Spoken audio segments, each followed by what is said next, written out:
So what's good, TMG fam? It's your boy L, and I'm back with another reaction. How y'all feel? Welcome back to the channel. Salute. So shout outs to you Cowboy fans that I talked trash about last night. Yeah, it is what it is. It is what it is. Yeah, you got a little one. All right, but it was against the Eagles, so don't poke your chest out too much. But shout outs to Mr. Ballin on a positive note, other than Cowboys on a negative note. Shout out to Mr. Ballin. The next video is top 3 stories that sound fake but are 100% real. All right, these is always dope and crazy at the same time, so prepare yourself. All right. Shout out to the stock market today. For those of y'all that follow the stock market, were y'all paying attention to the market today? Bloody, super bloody out there, especially if you like tech.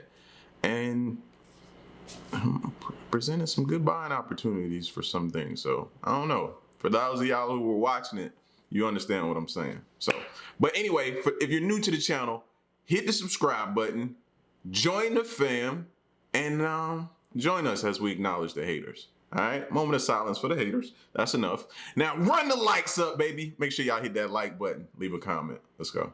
Sometimes the truth is stranger than fiction, and today we're going to look at 3 stories that demonstrate that. But before we get into today's stories, if you're a fan of the strange, dark, and mysterious delivered in story format, then you've come to the right place because that's all we do, and we upload 3 or 4 times every week. So if that's of interest to you, please give the like button a metal tin of delicious Danish butter cookies and tell them it's your way of apologizing for the mistreatment over the past year. But be sure to replace the cookies with anthrax before you hand it over. Also, please subscribe to our channel and turn on all notifications so you don't miss any of our weekly uploads. All right, let's get into today's stories. What?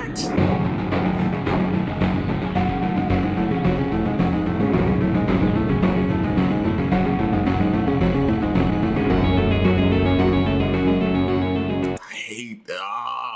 Automatically make you think of the movie, The Ring. In May of 2011, 27-year-old Michalina Lewandowska was surprised when she got a text message from her on-again, off-again boyfriend, 27-year-old Marcin Kasperzak. The pair had actually previously been engaged and had a 3-year-old son together, but they just could never seem to make it work for longer than a couple of months at a time. In the text message, Marcin was asking Michalina if he could take her shopping, something he knew she liked to do. As for Michalina, lately she had been turning down requests like this one from Marcin, and she was inclined to at first, but their son was already being looked after by her mother, and Michalina didn't have plans that day, and so she thought, you know what the heck? And so she said yes. So Michalina took a shower and got ready, and even put on her engagement ring that Marcin had given her, and then she waited by the door. A little while later, Marcin, who was an aspiring bodybuilder who had become addicted to taking steroids, showed up at her Huddersfield, England home. Michalina opened the door, Marcin came inside, and then as soon as the door shut behind him,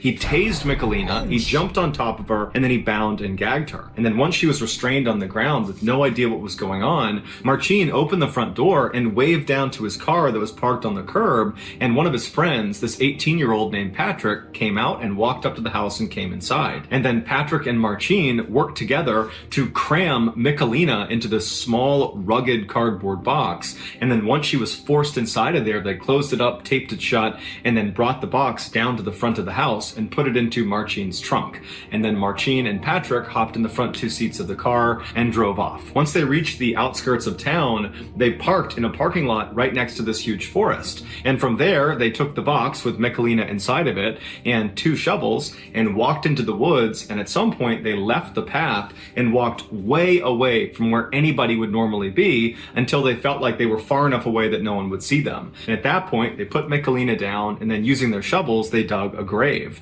Once it was deep enough, they put Michalina in her box inside of the grave, and then they covered her back up with dirt and then put a 90-pound log on top of her, and then the 2 of them just walked away, leaving Michalina to die. In the box, Michalina was not dead yet, but she knew if she attempted to escape with Marcin and Patrick right above her, they would just kill her on the spot, or they would dig an even deeper hole, and then it would be impossible to get out again. And so after waiting an agonizingly long amount of time to ensure Marcin and Patrick had gone, Michalina jumped into action. reaction. She immediately tried to wriggle her way out of her restraints, but the position they had forced her into, which was basically the fetal position with her hands tied behind her back, it didn't allow her to move very much in any one direction, and so without any movement, she could not get herself to come free of these restraints.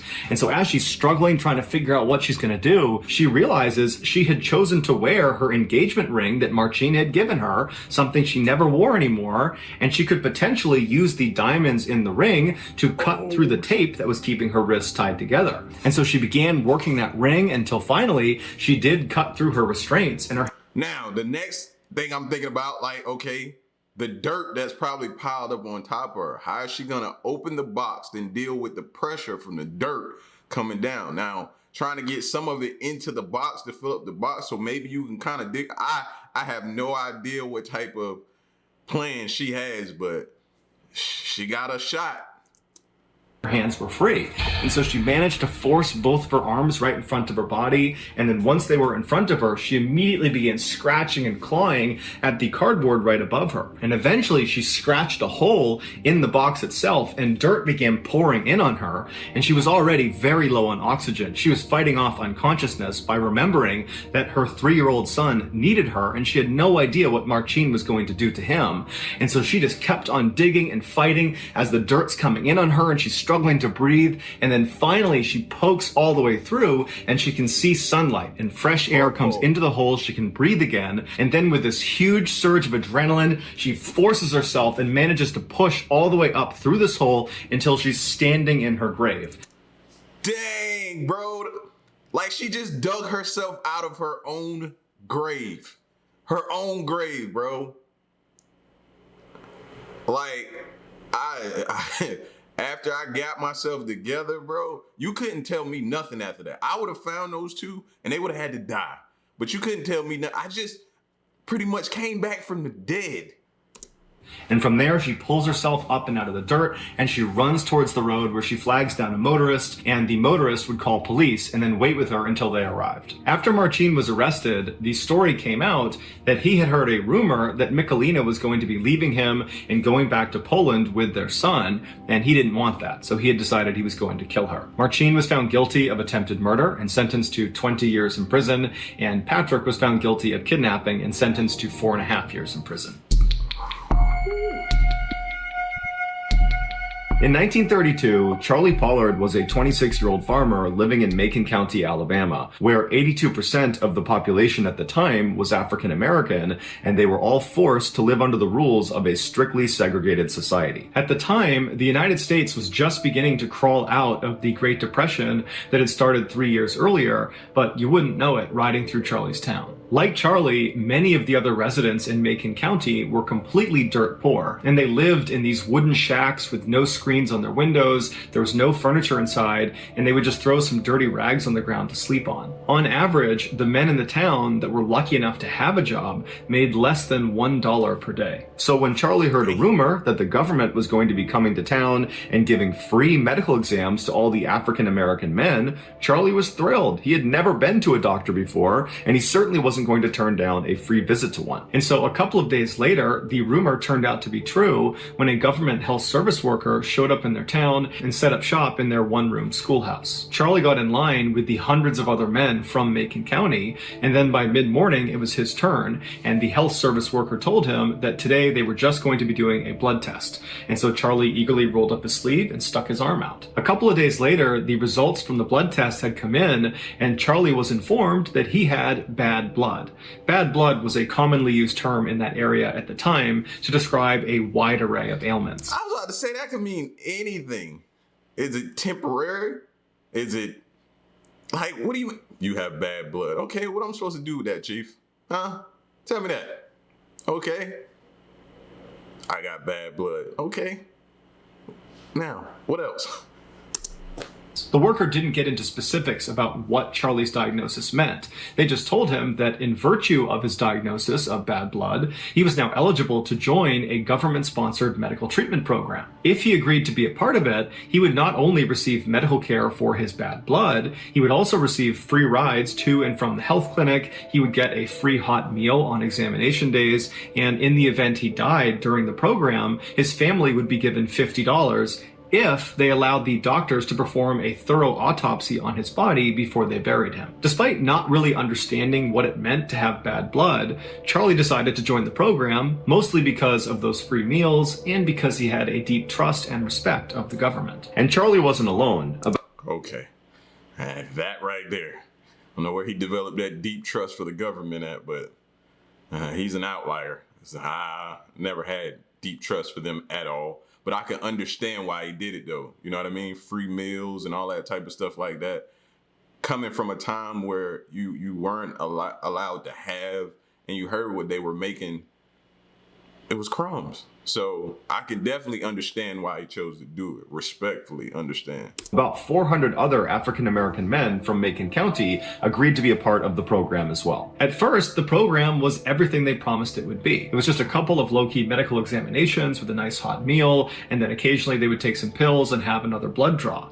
But eventually they started being given regular, excruciatingly painful spinal taps that would leave them bedridden for weeks afterwards. But despite this painful and surprising turn of events that none of the men saw coming, they were not aware they would be getting spinal taps as part of this program. Charlie and the other men were convinced this program was still in their best interest and that they could trust the government to eventually cure them of their bad blood. And so Charlie and the other men didn't resist the spinal taps or other follow-on painful and bizarre medical procedures that they were being told was good for them and would help them get rid of this bad blood. Less than a year later, men in this program began getting sick. They started developing rashes and sores all over their body. Their bones and joints would ache. They began losing hair. They had indigestion. They had headaches. They had constant fevers. And for some of the men, these symptoms would eventually subside.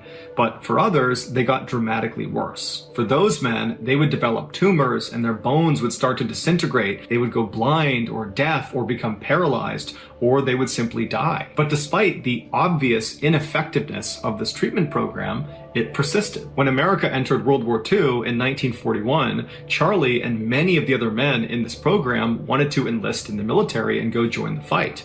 But when they went to enlist, they were told that as members of this special medical program, they could only receive treatment from the doctors in that program. And so they could not receive treatment from military doctors and therefore were disqualified from military service. While frustrated by this rule, Charlie and many of the other men still considered themselves to be very fortunate to be allowed to be a part of this program that was curing them of their bad blood. And Charlie specifically felt like he was one of the luckiest men inside of this program because his bad blood had not led to these terrible symptoms that his friends were experiencing. And so over the years, in between his medical appointments, Charlie got married, he had a child, he even managed to buy a little plot of land that he farmed on nearly year-round. Then, in 1973, so over 40 years after they began this medical program, Charlie and the other survivors of this program had their lives completely turned upside down. That year, a very junior assistant within the Public Health Service secretly mailed off all of the records of this Macon County medical program to the Associated Press. And then a couple of days later, the Washington Star newspaper ran this huge story on their front page that said syphilis victims in United States study went untreated for 40 years. It would turn out Charlie and the other 400 men in this medical program, they didn't have bad blood. That was just kind of a made-up term to get them not to ask any questions. What they had was syphilis, a deadly disease that ravages the human body in 3 stages that can unfold over a lifetime. And so these doctors that treated Charlie were not actually treating him. They knew he had syphilis. That was why he was even part of the program to begin with. When they tested his blood, they were trying to see who had syphilis in Macon County, and then they took those people and they entered them into this phony program, not to make them better, because this was not a treatment program. It was a US government-backed medical study of what happens to African American men with syphilis if their condition goes completely untreated for their entire lives. Wow, are you kidding me, bro? Yeah, and I said it before the story. How do you trust the government like that? How? And they weren't even treating them. They were studying them. But again, we can't fault those guys for those men that entered in this program. We can't fault them for lack of information. They had no information, no knowledge of what they were really entering in. All they knew is that they catered to them because they know they needed food and different things like that. So they catered to them to suck them in, draw them into this program, this study. Vicious, foul, bro. You know what I mean? Karma is, that's why I say, man, karma, bro, karma. The leaders of the study did not care what happened to these men, and that point was made crystal clear when in the 1940s a cure for syphilis was discovered, penicillin. But instead of giving it to these men and saving their lives, they intentionally hid the cure from them and prevented them from getting it. This is why these men were not allowed to enlist in the military or seek outside medical care, because those doctors would discover these men had syphilis and they would just give them penicillin, curing them, but that screwed up the study, and so they couldn't have that. The Public Health Service chose Macon County, Alabama, because at the time, 35% of the population was already infected with syphilis, and because they knew the men in this town would be largely uneducated and poor and desperate, and therefore easy to trick into joining this highly unethical study. At least 28 men in the study died as a result of their syphilis infections, and countless others suffered from long-term side effects. Charlie was 66 years old when he heard the news. Finally, he had an answer. Bad blood meant he had syphilis, but fortunately his syphilis had either burned out or gone dormant. But he thought about all the other men in the study that had not been as lucky, and Charlie felt so betrayed by the government. He and the rest of the men had no idea they were getting taken advantage of. And this is that won't be the first nor the last time stuff like that happens. It's just today we're a little bit more educated. We have a little bit more ways to try to, you know what I mean, prove them wrong or to say otherwise about something that they may be trying to experiment on us with. You know what I'm saying? We have our own ways of going to find things out and look for different. No. They can't pull certain things, but they still try though. Believe you me.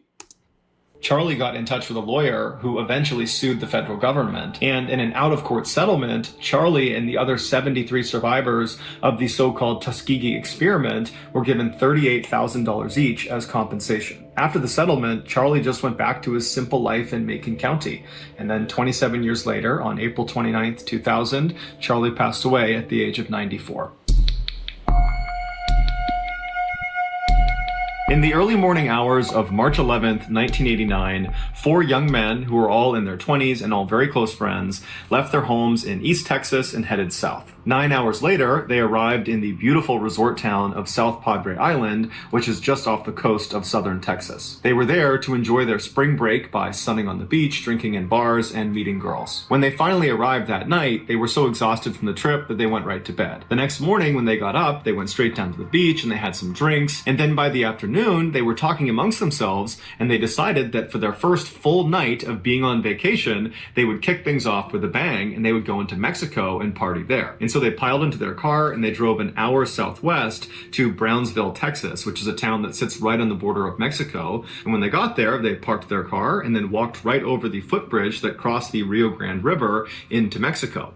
On the other side, in Mexico, they found themselves in the town of Matamoros, which is very popular amongst spring break goers for their bars and their clubs. And so the 4 friends got a quick bite to eat at a hamburger joint, and then they made their way into the bars and the clubs, and they danced and they drank for hours. And then at some point, they got tired and left the bar scene. They crossed over the footbridge back into the U.S. and made their way back to their hotel in South Padre Island.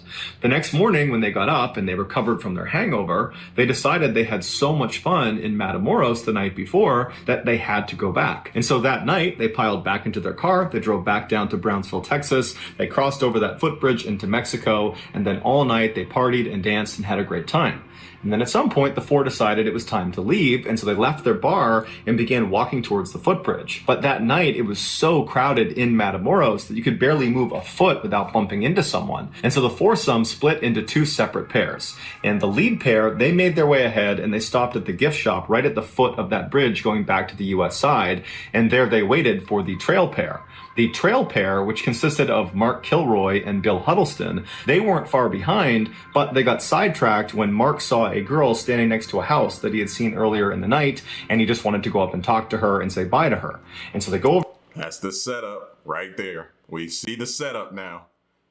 to this girl, and while Mark is talking to her, Bill moves on ahead and goes down an alleyway to urinate. And then when he comes back out, Mark and this girl are not there. Bill assumed Mark must have just moved on the little ways up to the bridge where the other two friends were at the gift shop.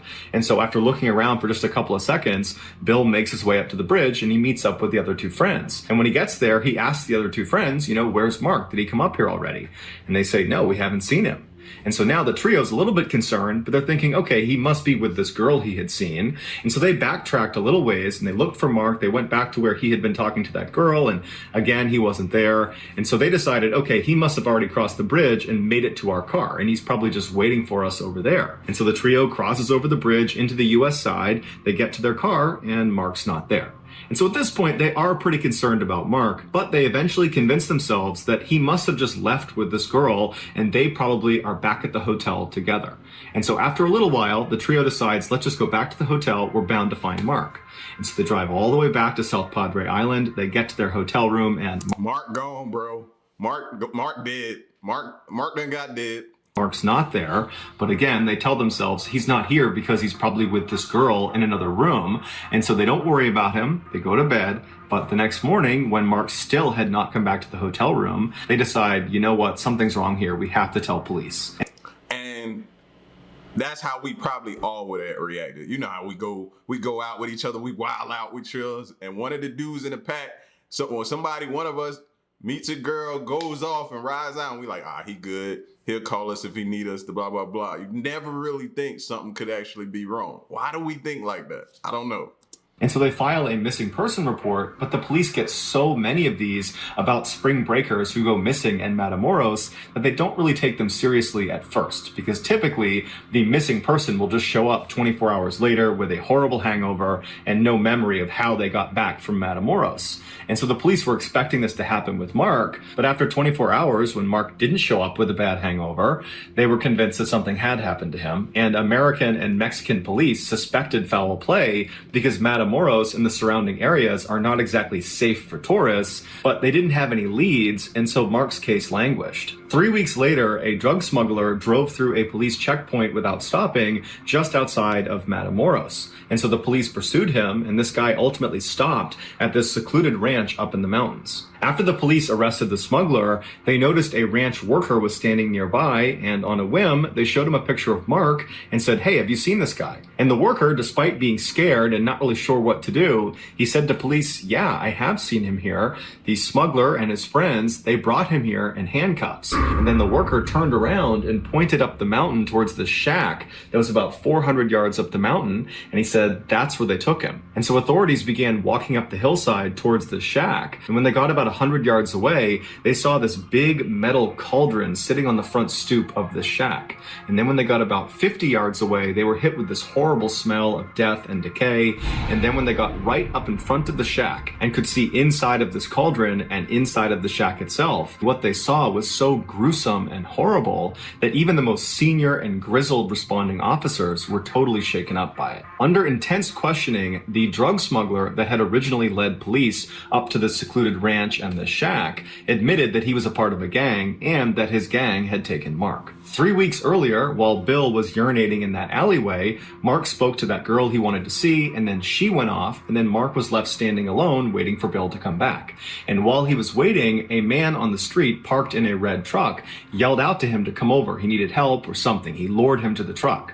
And so Mark went over to the truck, and then right when he asked the man, what do you need? Two men, one of which included this drug smuggler, jumped out from behind a building and tried to grab Mark and put him inside of this red truck. Mark was a very fit, big, athletic guy, and so he was able to fight the two men off and then took off running down the road. But he only made it about 2 blocks when another car full of gangsters showed up, cut him off, and then at gunpoint got him to come into the second vehicle. And so once he was restrained inside of this vehicle, they drove him out of the town of Matamoros onto some backcountry roads up into the mountains to this secluded ranch where they left him overnight in the car. The next morning, the gang members came back out and they wrapped duct tape around Mark's mouth and his whole face and his eyes. They just left a little slit around his nostrils so he could breathe. And then they pulled him out of the vehicle with his hands tied behind his back, and they walked him up the hill to that shack. This gang that had abducted Mark, that this drug smuggler was a part of, was more like a cult. And this cult was led by a man named Constanzo, who practiced a form of black magic called Palo. I was wondering, I was like, why would they? It just seems random. But now, cult-like activity, you know what I mean? It probably made his body a sacrifice or something like that. It just didn't make no sense. Constanzo would perform Palo rituals, which he claimed to his followers would make he and all of them invincible. These rituals, which took place in the shack up in the mountains, involved human sacrifice. Constanzo would tell his followers that these people who were going to be sacrificed, they didn't just need to die, they needed to die screaming. Because Constanzo believed the more agony he inflicted on his victims before they ultimately died and were sacrificed to the gods, the more power the gods would grant to he and his followers. And so the people who got kidnapped and marched up to that shack to be sacrificed were subjected to unspeakable atrocities, and Mark had been selected to be the next ritual sacrifice. After Mark was led out of the vehicle with his face all taped up, he was walked up to that shack where he spent several horrifying hours with Constanzo and his cronies, and then at some point Mark was killed when a machete was brought down on the back of his neck. Afterwards, Mark's brain was removed and placed into their sacred cauldron and boiled, and then Mark's legs were removed, and then a long wire was inserted into Mark's torso and fished around inside of him until they hooked it onto his spinal column, and then they buried his torso and his legs, and they left that wire protruding from his body up out of the dirt. There was basically a lead poking out of the ground, and the reason they did that was because later on they could just pull on that wire and pull up Mark's bones and use his bones to make jewelry. Mark's body was one of 15 discovered in and around this shack. The total number of people that Constanzo and his cult ritualistically murdered is at least 16, but believed to be closer to 26. However, the police were not able to get the official number from Constanzo because Constanzo had his followers shoot and kill him before the police could get to him. 5 other cult members were ultimately convicted for their roles in the cult's murders, and they were each given a sentence of over 60 years in prison. So that's gonna do it, guys. If you found... And bro, what's scary about that? Shout out to Mr. Ballin for another dope video. What's scary about that, bro, is that they get people to believe in this stuff and follow them, and then it just becomes something crazy, enormous, big. It explodes, and more people join, and it's scary, bro. They just grabbed this guy, and that was horrible, man. Listen, man, bro, it's strength in numbers, fam. Y'all go somewhere, y'all stick together. I don't want to hear about no splitting up 2 teams of 2 people. No, y'all, it's strength in numbers, bro. Y'all stay together, stick together. You know what I mean? Everybody's out here vacationing, cruising, doing everything you want to do. But man, stick together, bro. And stop chasing these out-of-town women or men, bro. You don't know these people. You don't know what they're into. You're in a foreign place. Stop, man. Chill, all right? Stop being so eager and aggressive. You know what I mean? Calm your hormones down, man, before it leads you down somewhere you don't want to be. All right? Shout outs to Mr. Brawler, man. Shout outs to y'all. Another dope vid. Y'all get at me in the comment section. Let me know what you think, and stick around and stay tuned until the next reaction. I'm out. Peace out. Stay solid. Hey.